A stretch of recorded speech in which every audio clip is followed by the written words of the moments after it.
Herzlich willkommen zu unserem Volksgruppenmagazin. Schön, dass Sie mit dabei sind. Auch heute zeigen wir Ihnen Geschichten in den 6 Sprachen der österreichischen Volksgruppen, und zwar in Tschechisch, Kroatisch, Ungarisch, Romani, Slowakisch und Slowenisch.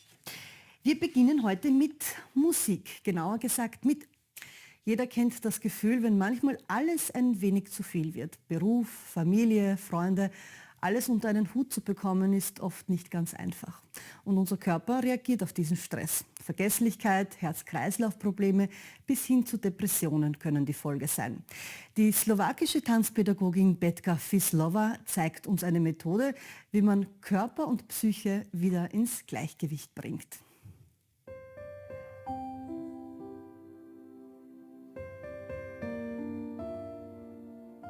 Stres je dôležitá funkcia nášho systému vedieť sa mobilizovať. Potrebujeme to všade v živote, aby sme podali určitý výkon. Ale keď je trvalý, tak nám vlastne tú energiu uberá. Alebo ju nemáme k dispozícii, keď stuhneme, keď znehybneme. Cieľom práce Betky Fislovej je vyššia reziliencia, teda odolnosť voči stresujúcim situáciám. A to vďaka inteligencii tela, jeho schopnosti pomôcť si. Daj svojmu telu možnosť, aby ti to povedalo. Telo presne vie, čo potrebuje, sú to úplne jasné informácie. Hodiny sa začínajú krátkou meditáciou a presným opisovaním, kde v tele v tom momente stres fyzicky cítiť. Obrátime pozornosť dovnútra a používame naše kognitívne schopnosti, aby sme pozorovali a popísali, čo sa deje. A to je ten magický kľúč, pretože v tom momente, keď toto urobím, som zase naplno v prítomnosti. A na to stačí, keď si to človek cvičí niekoľko sekúnd. Na chvíľku sa zastavíš a spýtaš sa sama seba, kde to práve cítim teraz. Čo je tu? Je tu stres, alebo je to rezignácia? Čo sa deje v mojom tele? Kde to je? A potom to popíšem ako kartografka niekoľkými slovami. Telo dokážeme navrátiť do rovnováhy aj akceptáciou momentálnej situácie.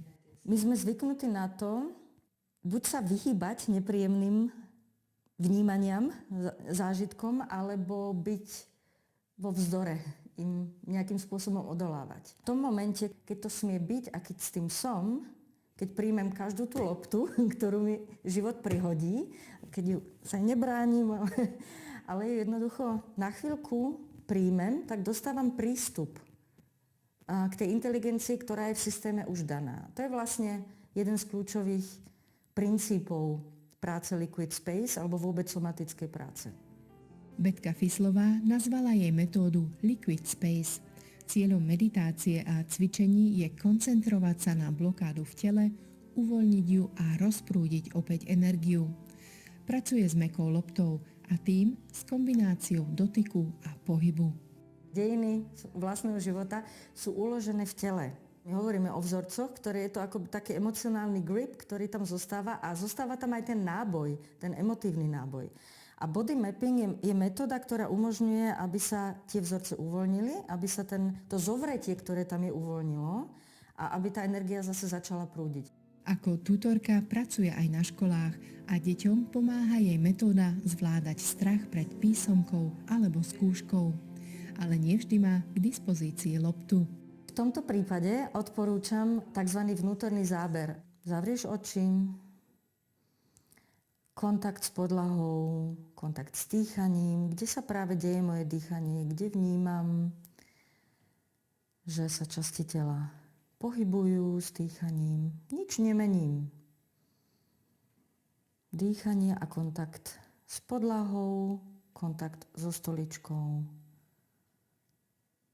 A dovolím, aby všetko, čo práve je, tam bolo. Vnímam to. Na to stačí pár sekúnd. A to je bleskové ukotvenie. A to stačí. Vraciam sa sama k sebe, vraciam sa do zakotvenia a vraciam sa do operatívneho modusu, v ktorom zase mám k dispozícii kreativitu, možnosti riešenia, uvoľnenie. A tak dokážeme telu pomocou precítenia, vnímania a akceptácie ukázať cestu naspäť do rovnováhy. Okrem jedného priania, a to vidieť v každej kancelárii loptu, má Betka Fislová ešte jedno. Aby sme išli životom naozaj s tou ľahkosťou. Že každá situácia, či nám chutí alebo nechutí, je jednoducho lopta, ktorú mi prihral život a zažívam sa ako bytosť, ktorá je s tým schopná zaobchádzať so všetkým. A to je základ na to, aby sme si vytvorili život podľa svojich vlastných predstav. Das Wort Mandala